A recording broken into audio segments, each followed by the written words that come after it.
Bien, el día de hoy vamos a hablar del rectificado de la culata, ¿no es cierto? Se debe rectificar con cuchillas o muelas de función del tipo de la culata, no admitiéndose desviaciones de planitud de superficie. O sea, la culata no debe estar sometida a torceduras, ¿no? Cuando la culata está torcida, dice a 0,5 centésimas, no debe estar mayor a 0,05 centésimas de milímetro.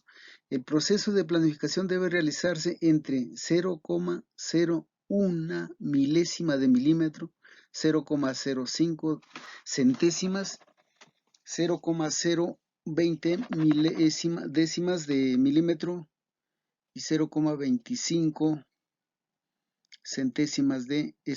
décimas de milímetro. Normalmente estos son referencias, ¿no? Porque nosotros vamos, cuando lleguemos a la máquina rectificadora de superficies planas, vamos a rectificarlo empezando por una milésima de milímetro. ¿En función de qué? En función de los daños de la culata o de su alabeo. La distancia a planificar puede variar hasta garantizar la efectividad de lo planificado, ¿no es cierto? O sea que nosotros vamos a rectificar de acuerdo al alabeo, a la torcedura que esté la culata, ya sea la culata o el bloque de cilindros. En este caso estamos hablando ya de la culata. Comprobación de la planitud rectificado de la culata. La verificación de planitud de la superficie de apoyo con el bloque se realiza con la ayuda de una regla y juego de galgas de espesores. ¿A qué se llama juego de galgas? El juego de galgas también se le conoce con otro nombre, como nombre de calibrador de láminas. Con ese calibrador de láminas nosotros nos ayudamos para comprobar, ¿no es cierto?, si la culata está torcida. Posicionando la regla de comprobación con la galga calibrada que la mayor alabeo es inferior a 0,05 centésimas de milímetro.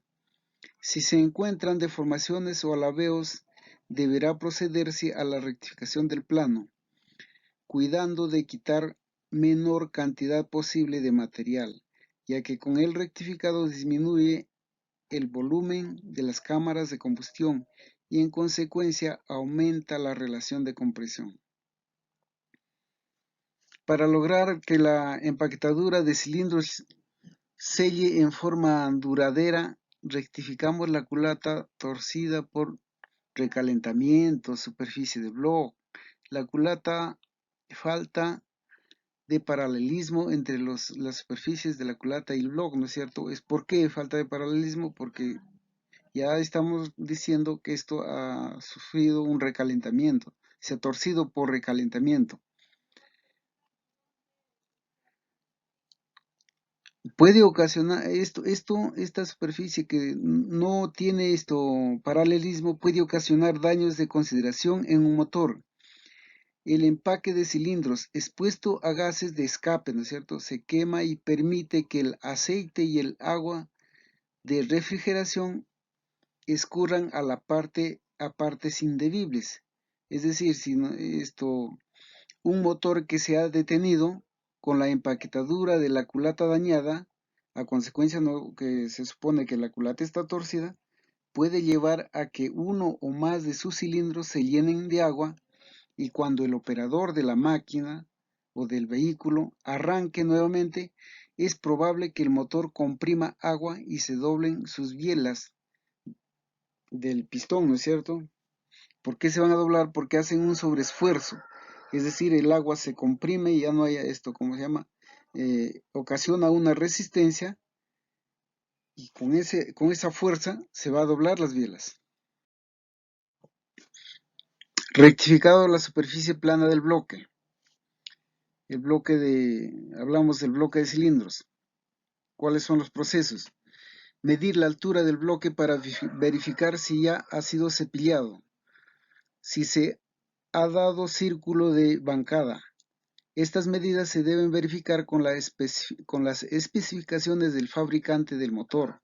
O sea, acá de acuerdo al motor, el fabricante va a dar sus especificaciones de altura. Y si no es las correctas, es porque ya lo han rectificado. Si es menor a las que indica el fabricante, es porque ya se ha rectificado, ¿no es cierto? Por lo tanto, ya si nosotros seguimos rectificando más, va a ser imposible utilizar ya ese bloque de cilindros. Revisar la planitud y medir el valor del alabeo. Estas medidas se deben verificar con las especificaciones del fabricante del motor y se determina si se puede cepillar. Algunos fabricantes de los motores recomiendan ya no rectificar cuando ya el bloque de cilindros esté mal. Entonces, de acuerdo, nosotros siempre nos tenemos que regir a los catálogos del fabricante. Nivelar y centrar el bloque. Asegurar el bloque de bancada en la máquina. Tenemos que centrarlo bonito de tal manera que se pueda cepillar. Instalar herramientas de corte de acuerdo con el tipo del material del bloque, ya sea aluminio, fundición, gris modular o bimetálico. Bimetálico es cuando tiene dos metales, ¿no es cierto? Es la combinación de dos metales en la presencia del bloque. Aluminio es aluminio puro y fundición, ya pues ese es cuando llamamos al fierro fundido. Gris modular, ese es otro metal muy particular a ya los metales mencionados. Y luego rectificar, dice, ¿no es cierto? Vamos a rectificar ya con el proceso de acuerdo al tipo de cada máquina. No todas máquinas son iguales, pero tienen el mismo procedimiento para rectificar. Se puede comprobar la planitud de la culata o bloque utilizando una regla de acero para medir cualquier imperfección entre el borde recto y la regla de la superficie. Si la separación entre los bordes rectos y la superficie excede los límites máximos, la cabeza o el bloque no es adecuado para obtener un buen sellado y debe solucionarse. Las diferencias de plano no debe ser mayor a 0,05 centésimas de milímetro en una cabeza en V. Se refiere al motor en V. 4 cilindros o 8 cilindros en V y de 0,10 décimas de milímetro en una cabeza de 6 u 8 cilindros en línea. Cualquier pieza que no esté dentro de estas dimensiones necesita ser enderezada y o vuelta a allanar, que se llama allanar o rellenarlo con soldadura, en otras palabras, ¿cierto? Soldarlo, rellenarlo. Este procedimiento tiene sus límites porque afecta a la altura de la culata.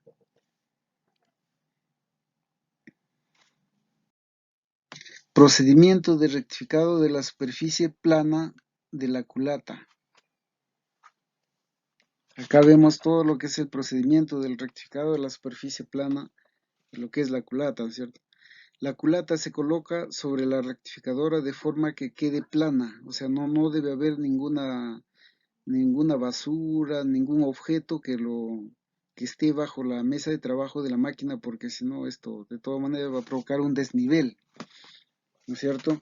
Se van dando pasadas en el aire hasta un ajuste óptimo.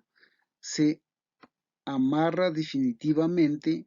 A partir de este momento se darán pasadas necesarias para devolver a la culata la planitud necesaria.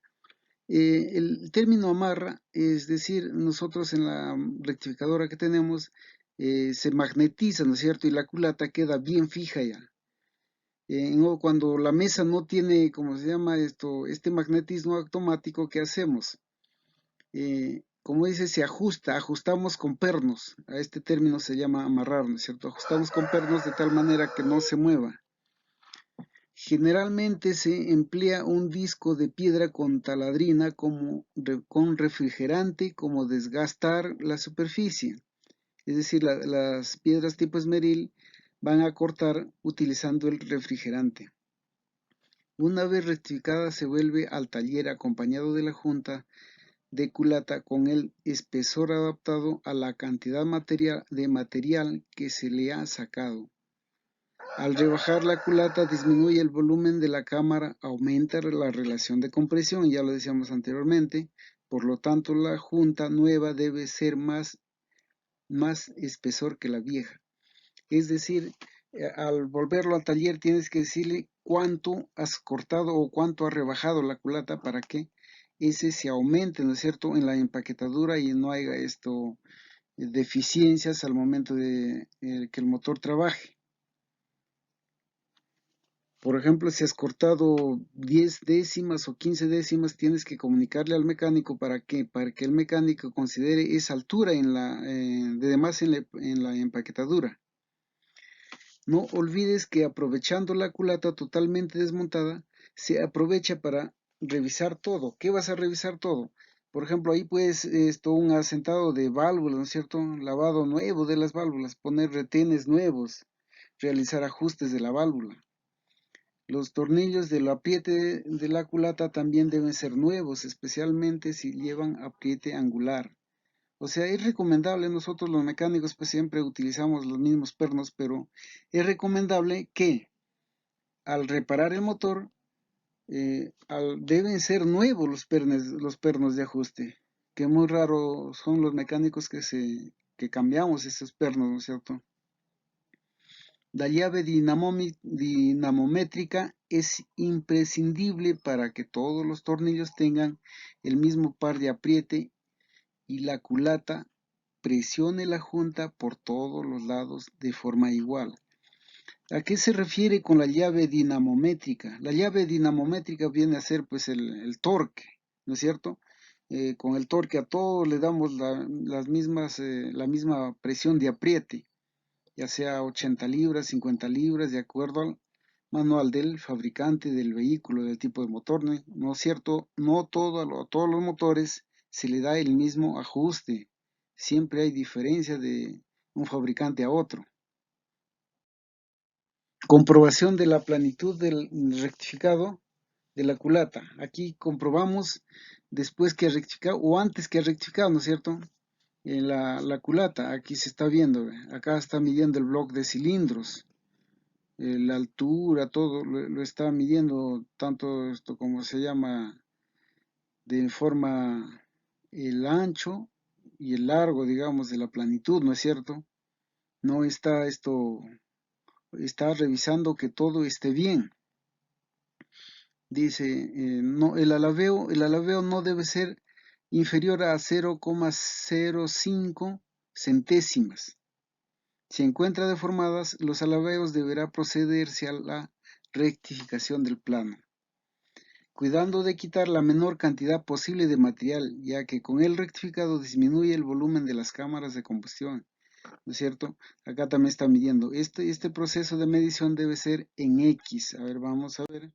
Acá debe ser en X, de una esquina a la otra esquina, y de acá de esta esquina también a la esquina de acá, y debe medirse de centro, incluso de acá a acá, para verificar si verdaderamente la culata está torcido. Ya sea la culata o el bloque de cilindros, igual va a ser esto, como se llama la medición.